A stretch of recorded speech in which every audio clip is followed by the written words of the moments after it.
An aircraft carrier looks unstoppable from the outside. Jets launching into combat, sailors moving in perfect coordination. The image screams military dominance. What the cameras don't show is what happens below deck. 5,000 sailors crammed into spaces smaller than prison cells. Showers that last 2 minutes, maximum. Meals served from 80-gallon pots. The public only sees American power. The sailors live a reality most people couldn't handle for a week. But here's what nobody explains. How do thousands of sailors actually sleep, shower, and eat on a ship that never stops operating? Modern carriers operated by the United States Navy carry roughly 5,000 personnel during deployment. The crew includes sailors who run the ship, pilots and aviation crews, engineers, technicians, medical staff, and food service teams. All of them need to sleep, shower, and have multiple meals per day. Ships like the USS Gerald R. Ford or USS Nimitz were designed primarily for air operations and military systems, not comfortable living spaces. Aircraft hangars occupy massive amounts of room.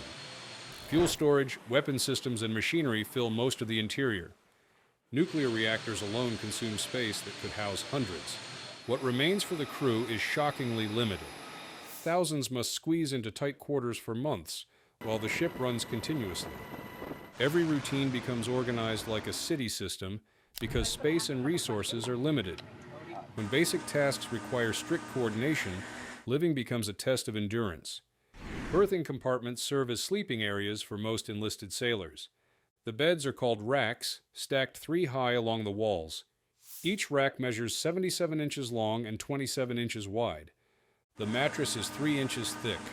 From the top of that mattress to the bottom of the rack above, there's only 20 inches of clearance.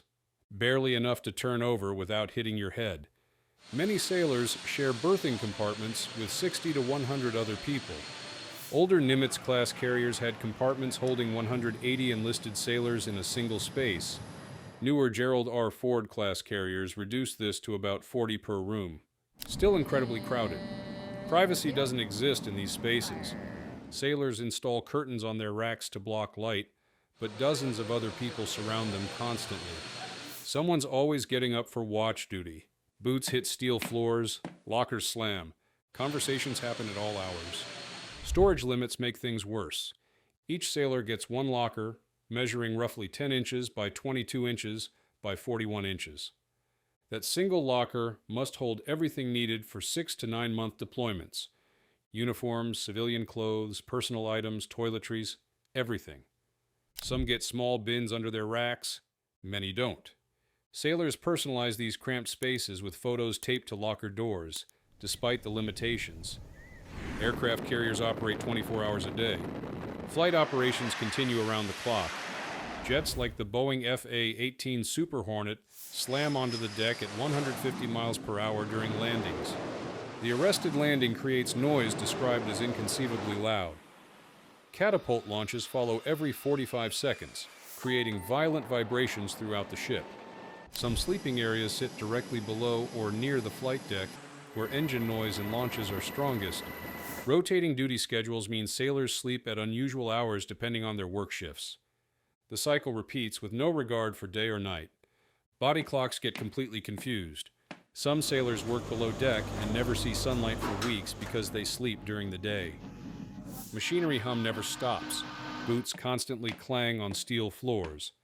Announcements blast over intercoms at all hours. General quarters drills can happen any time, forcing everyone to battle stations immediately. Sailors adapt gradually. They learn to sleep through jet engines screaming just feet overhead. The constant movement of the ship becomes normal. Camaraderie in these berthing compartments grows strong. Living in such close quarters for months creates bonds that feel like family. If you've got respect for sacrifice like this, write proud in the comments. Shared bathroom facilities, called heads, attach to or sit near sleeping areas. On older carriers, heads might be down the passageway from berthing, requiring sailors to dress just to walk to the shower and back. Ford-class carriers improved this by attaching heads directly to each berthing compartment. Each head includes 3 to 4 shower stalls, 3 to 4 toilets, and sinks. Dozens of sailors share these facilities daily. Modern aircraft carriers produce fresh water by converting seawater through onboard desalination systems. Water conservation still matters, since thousands rely on the same supply. The Navy shower method works like this. Turn on the water. Get wet for 15 seconds. Turn off the water while soaping up. Turn the water back on only to rinse. Total time, 2 minutes maximum. Actual water usage, maybe 45 seconds. Sailors develop techniques to maximize efficiency. Some wash their hair while rinsing their bodies. Others perfect lightning-fast soap application. When 40 people need showers before the next watch rotation, unspoken pressure builds to move fast. Shower stalls are barely big enough to stand in, separated by metal panels with minimal privacy. But here's what most people don't know. Toilet systems have become notorious on newer ships. The USS George H.W. Bush had terrible problems on its maiden deployment. The USS Gerald R. Ford has experienced frequent clogs, sometimes affecting multiple zones simultaneously. During a 2025 deployment, sailors dealt with overflowing toilets so frequently that some berthing areas had sewage on the floors, requiring constant mopping. The unsanitary conditions raised serious health concerns among the crew. Galleys aboard carriers prepare food at a staggering scale. On any given day, culinary specialists might prepare 17,000 meals. That's breakfast, lunch, dinner, and midnight rations for sailors working overnight shifts. The numbers tell the story. In a single day, the galley cooks 1,600 pounds of chicken, serves 160 gallons of milk, goes through 30 cases of cereal, and uses 350 pounds of lettuce. Modern Nimitz-class carriers have 5 galleys spread throughout the ship. Newer Ford-class carriers streamline this to 2 main galleys, one forward and one aft. Each features massive cooking equipment. Pots holding 80 gallons, ovens large enough to cook for hundreds at once, industrial steamers for vegetables, deep fryers run constantly. The bakery deserves special mention. Fresh-baked cookies and bread help maintain morale during long deployments. That smell of fresh cookies wafting through passageways gives sailors a small taste of home. Culinary specialists wake at 3 in the morning to start breakfast prep. They work in sweltering conditions because industrial kitchens generate tremendous heat deep in the ship, where ventilation is limited. Storage presents another fascinating challenge. When carriers pull into port, supply trucks deliver mountains of food. Massive refrigerated storage areas, dry storage rooms, and careful inventory systems track everything. The goal is to store enough fresh food to last as long as possible. Once at sea for weeks, fresh produce runs out. That's when canned and dried foods take over. Fresh salad becomes a memory. The mess deck itself varies by ship and rank.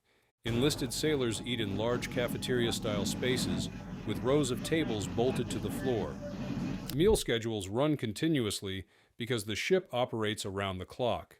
Miss your meal due to an emergency drill or unexpected work, and you might not eat for 8 hours. Special occasions bring special meals. On Thanksgiving, Christmas, and other holidays, the culinary team goes all out. Turkey, ham, traditional sides, pies, and desserts. Senior officers sometimes serve meals to the crew on these days. The tradition boosts morale and shows appreciation.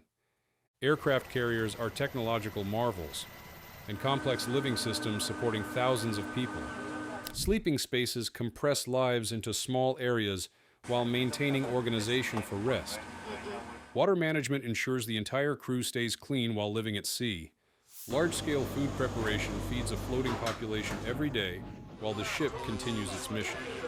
The adaptability and teamwork required for sailors to live and work in such demanding environments would shock most Americans. These men and women share cramped, noisy spaces with zero privacy, yet maintain the professional dedication that ensures America maintains the world's most capable naval force.